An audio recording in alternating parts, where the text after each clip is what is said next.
Cabinet సమావేశం సుదీర్ఘంగా ఈరోజు అనేక అంశాల మీద చర్చించి నిర్ణయాలు తీసుకోవటం జరిగింది. ప్రధానంగా తెలంగాణ రాష్ట్రంలో కొన్ని దశాబ్దాల నుంచి ఏదైతే ఎస్సీ కులాల వర్గీకరణ విషయాలలో అనేక మంది పోరాటాల ఫలితాలు కానివ్వండి, గౌరవ సుప్రీంకోర్టు ఇచ్చిన తీర్పు ప్రకారం తీర్పు ఇచ్చిన కొన్ని గంటల్లోనే అసెంబ్లీ సాక్షిగా గౌరవ ముఖ్యమంత్రి రేవంత్ రెడ్డి గారు దీన్ని మా ప్రభుత్వం, మన ఇందిరమ్మ ప్రభుత్వం తూచా తప్పకుండా అమలు చేస్తామని చెప్పిన మాట ప్రకారం జస్టిస్ అఖ్తర్ గారు, షమీం అఖ్తర్ గారిని ఏకసభ్య కమిటీగా నిర్ణయించి వారికి పూర్తి బాధ్యతలు అప్పగించి గౌరవ సహచర మంత్రివర్యులు ఉత్తమ్ కుమార్ రెడ్డి గారితో దామోదర్ రాజనరసింహ గారు, అదే రకంగా పొన్నం ప్రభాకర్ గారు, వీరందరితో ఒక సబ్ కమిటీని వేసి ఆ షమీర్ గారు ఏదైతే మార్చి 2వ తారీఖు నాడు పూర్తి వివరాలతో ఆ నివేదిక ఇవ్వటం జరిగింది. ఫిబ్రవరి 3వ తేదీన కమిషన్ ఇచ్చిన మొదటి విడత చేసిన సిఫార్సులు ఎలాంటి మార్పులు లేకుండా అసెంబ్లీ సాక్షిగా ఆ సిఫార్సుల్ని అసెంబ్లీలో ప్రవేశపెట్టి చిత్తశుద్ధితో ఈ ప్రభుత్వం దాని మీద చర్చించడం జరిగింది.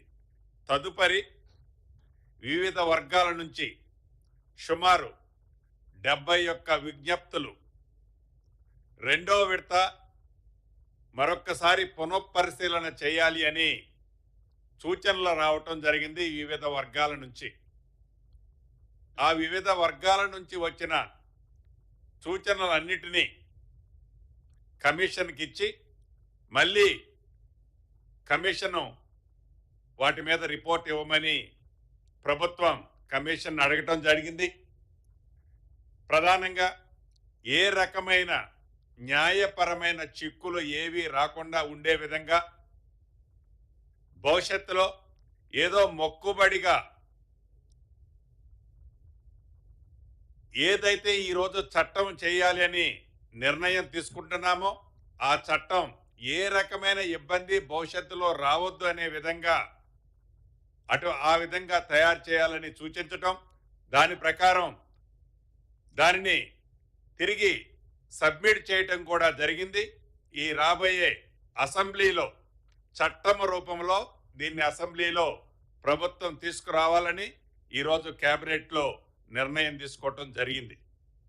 అదే రకంగా సహచర మంత్రివర్యులు బీసీ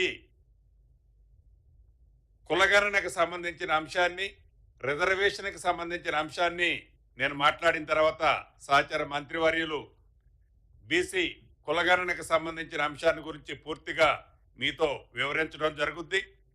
అదే రకంగా ఏదైతే ఇన్నర్ రింగ్ ఓఆర్ఆర్తో పాటు అర్బన్ కోర్ ఏరియా ఏదైతే ఉందో ఈ తెలంగాణ రాష్ట్రాన్ని 3 సెక్టర్లుగా బైఫర్కేషన్ చేయటం జరిగింది. అందుట్లో ఓఆర్ఆర్కి ఇన్నర్ సైడ్ ఉన్నది మొత్తం కూడా కోర్ తెలంగాణగా, ఇన్నర్ సైడ్ ఓఆర్ఆర్ నుంచి త్రిపుల్ ఆర్కి బయట బఫర్ కింద ఒక 2 కిలోమీటర్స్ వరకు ఉన్నదాన్ని తెలంగాణ అర్బన్ ప్రాంతంగా, అదే రకంగా మిగిలిన తెలంగాణని మొత్తాన్ని అంటే కార్పొరేషన్లో మున్సిపాలిటీలు వదిలేసి మిగిలిన తెలంగాణ అంతాని రూరల్ తెలంగాణగా గతంలో అనేక పర్యాయాలు ముఖ్యమంత్రి గారు చెప్పడం జరిగింది.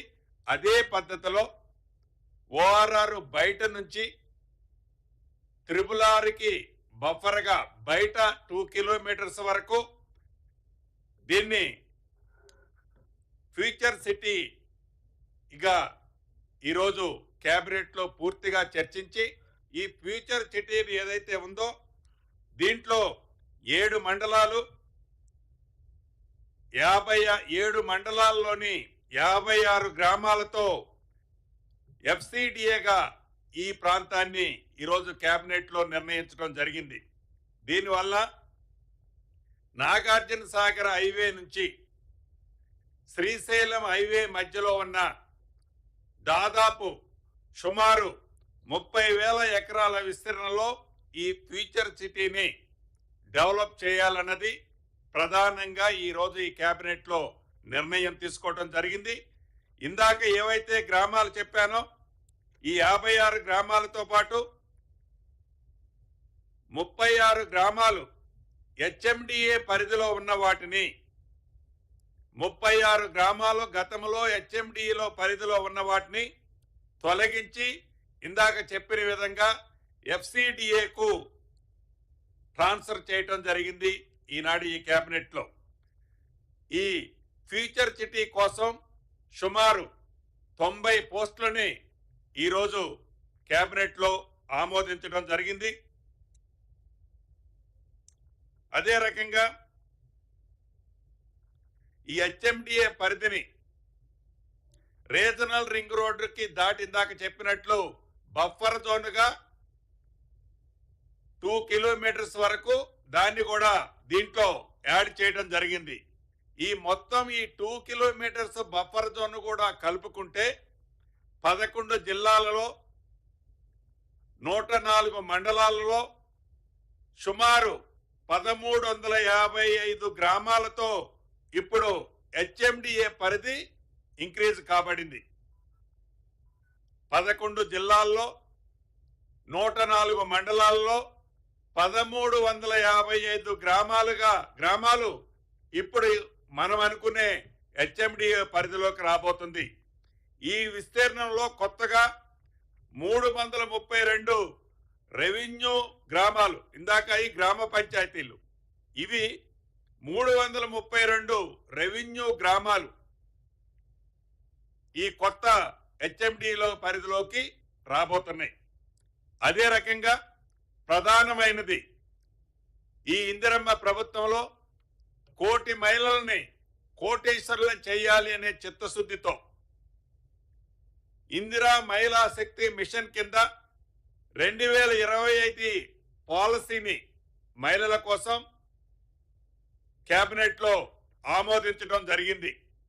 ఈ మహిళలు ఎవరైతే ఉన్నారో ఈ ఇందిరమ్మ ప్రభుత్వంలో గతంలో కాంగ్రెస్ ప్రభుత్వము ఇందిరమ్మ ప్రభుత్వం ఉన్నప్పుడు మహిళలకి ఏ రకమైన భద్రత కల్పించి వారి అభివృద్ధిలో వారు ఆర్థికంగా మరింత అభివృద్ధి చెందటం కోసం ఏ రకమైన సహకారాలు ఇచ్చిందో అదే పద్ధతిలో మళ్ళీ ఇందిరమ్మ రాజ్యంలో ఈ 2025 సంబంధించి ఈ కొత్త పాలసీని కూడా ఇంతకు ముందు అడాప్ట్ చేయడం జరిగింది.